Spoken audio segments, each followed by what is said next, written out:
एक खास शख्सियत के साथ मुलाकात। देखिए जयदेव पटेल के साथ नंबर 1 इंडिया न्यूज पर रोजाना रात 9 बजे। नमस्कार व्यूअर्स, मैं जयदेव पटेल और आप देख रहे हैं नंबर 1 इंडिया न्यूज। आपका एक बार फिर स्वागत है एक खास शख्सियत के साथ मुलाकात प्रोग्राम में। आज हम बात करेंगे, देश में मानसून सत्र चल रहा है, जिसको लेकर के कहीं न कहीं प्रधानमंत्री नरेंद्र मोदी के साथ साथ तमाम एनडीए के जो बड़े नेता हैं वो ऑपरेशन सिंदूर को कामयाब बता रहे हैं, ऐतिहासिक बता रहे हैं। तो वही विपक्ष इसको लेकर सरकार को घेरने का काम कर रही है और इसी बीच कहीं न कहीं जो सीज फायर हुआ है इसको लेकर के मध्यस्थता जो डोनाल्ड ट्रंप ने की थी, इस पर सवाल खड़े कर रहे हैं। आखिर इसके क्या मायने? इन्हीं दामों पर बात करने के लिए हमारे साथ खास मेहमान है इंटेलिजेंस ब्यूरो आईबी के पूर्व डायरेक्टर यशोवर्धन आजाद। यशोवर्धन आजाद जी, आपका बहुत बहुत स्वागत है आज के हमारे प्रोग्राम में। जी, यशोवर्धन आजाद जी, आपसे मेरा पहला सवाल है कि कहीं ना कहीं ऑपरेशन सिंदूर को लेकर के विपक्ष लगातार सवाल खड़े कर रहा है और विपक्ष का ये आरोप है कि इसमें भारत सरकार का जो इंटेलिजेंस वो बहुत बड़ा फेलियर है। इसको आप कैसे देखते हैं? देखिए, इंटेलिजेंस फेलियर तो ऑपरेशन सिंदूर के पहले ही हुआ था, पहलगाम के मामले में। और पहलगाम के मामले में ऑपोजिशन ने ये सवाल उठाया है कि जब इतना बड़ा प्लानिंग हुआ पाकिस्तान में और उसके बाद यहाँ पे अटैक हुआ इन निहत्थे सिविलियंस के खिलाफ, तो भारत को इसकी खबर क्यों नहीं थी और इसके लिए जिम्मेवारी ठहराना चाहिए। तो मैं समझता हूँ वो डिमांड तो उचित है कि इंटेलिजेंस फेलियर तो है, लेकिन हमारे यहाँ बड़े बड़े इंटेलिजेंस फेलियर भी होते हैं, तो कुछ ऐसा नहीं होता है। इतना जरूर है कि 2008 में जब मुंबई पे वो कातिलाना हमला हुआ था लश्कर-ए-तैयबा और जेईएम द्वारा भी, तो आई थिंक होम मिनिस्टर ने रिजाइन किया था। और तो इस बार भी शायद ऑपोजिशन उसकी मांग कर रहा है। उस हिसाब से हाँ, ये बात तो मानना पड़ेगा कि इंटेलिजेंस फेलियर था। जी, यशोधन आजाद जी, अगर हम बात करते हैं तो कहीं न कहीं प्रधानमंत्री नरेंद्र मोदी ने कल जो बयान दिए अपने लोकसभा में, उसके तुरंत बाद अमेरिकी राष्ट्रपति डोनाल्ड ट्रंप का भी बयान सामने आया। उन्होंने टैरिफ का एक बड़ी धमकी देते हुए साथ में ये भी कहा कि हाँ, मैंने मध्यस्थता करवाई थी, भारत को मैंने कहा था युद्ध रोकने के लिए। इसके क्या मायने आप देखते हैं? देखिए, इस पे जो विवाद है ना, वो तो निरर्थक है, क्योंकि सवाल ये है जब भी कहीं लड़ाई होती है बहुत सारे देश फोन करते हैं, बातचीत होती है। और इस भारत और जो पाकिस्तान का युद्ध हुआ था, इसमें आई थिंक 3 देश तो काफी एक्टिव थे। एक अमेरिका, दूसरा यूएई, तीसरा सऊदी अरेबिया, और उनके फॉरेन मिनिस्टर्स बात कर रहे थे। और ये भी मालूम है कि वैंस जी ने फोन किया था मोदी जी को, जो मोदी जी ने माना और ये कहा कि वो चढ़ाई होगी। लेकिन एक बात तो सही है कि अब किया भी नहीं किया भी, इससे क्या फर्क क्या पड़ता है? देखो, सवाल तो ये है कि हमने तो तब माना जब बीजीएमओ ने हमें फोन किया। कहे कोई भी किसी को, उन्होंने उधर कहा, रूबियो ने इधर कहा, तो ठीक है, उन्होंने मध्यस्थता की, लेकिन हमें तो ये देखना है कि क्या हमारा उद्देश्य पूरा हुआ कि नहीं। 2 चीजें हैं इसमें कि हमने जो चाहा था वो किया। दैट मीन्स कि जितने आतंकवादी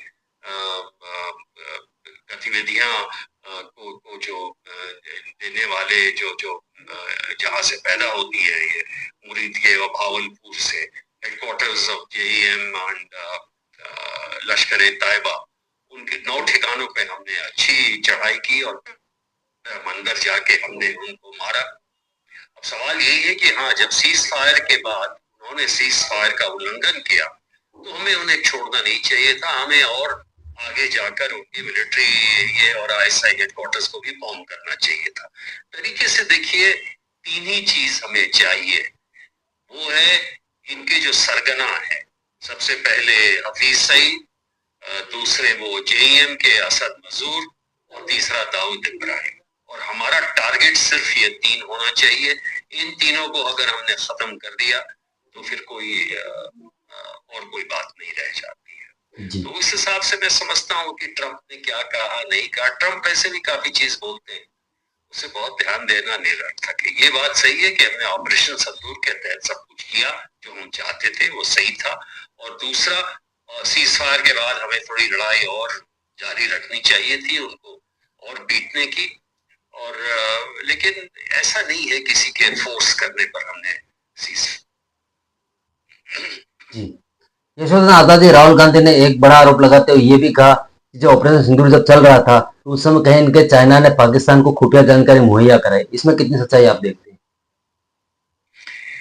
देखिए, चाइना तो मदद करेगा ही, और ऐसा नहीं है कि यहाँ के मिलिट्री माइट को नहीं मालूम है। पाकिस्तान की जो एयर डिफेंस सिस्टम है वो चाइना ने ही उन्हें पूरी सहायता की है। हाँ, उन्होंने ये जानकारी जरूर आई है कि उन्होंने उनको रियल टाइम इंफॉर्मेशन दिया अपने सैटेलाइट इमेजरी के जरिए, क्योंकि उनका एयर डिफेंस सिस्टम जो है। लेकिन सवाल ये है, हाँ, उससे हमारे रफाइल एक दो मारे गए, दो शायद डाउन हुए हमारे ही इलाके में।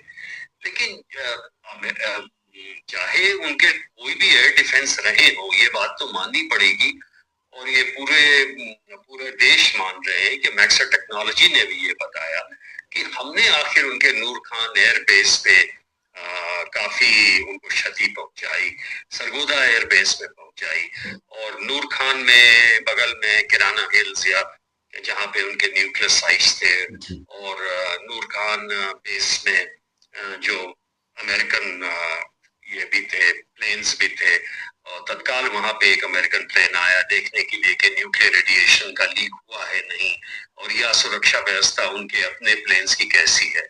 तो उस हिसाब से तो ये क्षति हम नहीं पहुंचाई हमारे तरफ। तो एक बात सही है, अगर एनएसए हमारे डोवल कह रहे हैं इस बात को कि कोई भी हमें आके कोई डैमेज दिखाए हमारे किसी भी एयरपोर्ट, तो ये हमें मानना होगा, और हमें ये मानना चाहिए कि हमने जो क्षति पहुंचाई पाकिस्तान को वो हमें नहीं पहुंचा सके। जी, यशोधन आजाद जी, आपसे मेरा एक आखिरी सवाल है कि कहीं न कहीं भारत पाकिस्तान मैच की तारीख जब तय हो गई, इसको लेकर अब सियासत अपने चरम पर पहुंच गई। इसको लेकर शिरोमणि अकाली दल की सांसद हरसिमरत कौर ने बड़ा बयान देते हुए ये कहा कि जब इंडिया पाकिस्तान का मैच हो सकता है पहलगाम आतंकी हमले के बाद भी, तो क्यों दलजीत दोसांझ की जो मूवी है उस पर रोक लगाई जाए, उसका विरोध क्यों? देखिए, मेरे ख्याल से तो मैच नहीं खेलना चाहिए। सबसे बड़ा क्रिकेट प्रेमी तो मैं हूँ, मैं पाकिस्तान भी गया हुआ हूँ क्रिकेट टीम के टूर को लेके, लेकिन ये समय तो नहीं है पाकिस्तान के साथ। अगर हमें निकाल भी दें एशियन कप से तो क्या फर्क पड़ता है। मैं समझता हूँ कि कोई भी मैच अभी के माहौल में पाकिस्तान से नहीं खेलना चाहिए, ना ऐसी वैसी स्थिति भी है। सवाल ये भी है कि ऑपरेशन सिंदूर अभी जारी है, और ये भी हमें देखना है कि क्या ऑपरेशन सिंदूर से जो हम डिटरेंस की बात करते हैं, क्या वो सही साबित हुई है कि नहीं। और जहां तक पिक्चरों का सवाल है, मेरे ख्याल से तो किसी पिक्चर को कभी भी बैन नहीं करना चाहिए। तो ये तो खैर सरकार का अपना जरिया है, लेकिन हाँ, क्रिकेट बिल्कुल नहीं खेलना चाहिए, इस बात पे बिल्कुल ही सहमत। यशोधन आजाद जी, आपने हमारे लिए समय निकाला, उसके लिए आपका बहुत बहुत धन्यवाद।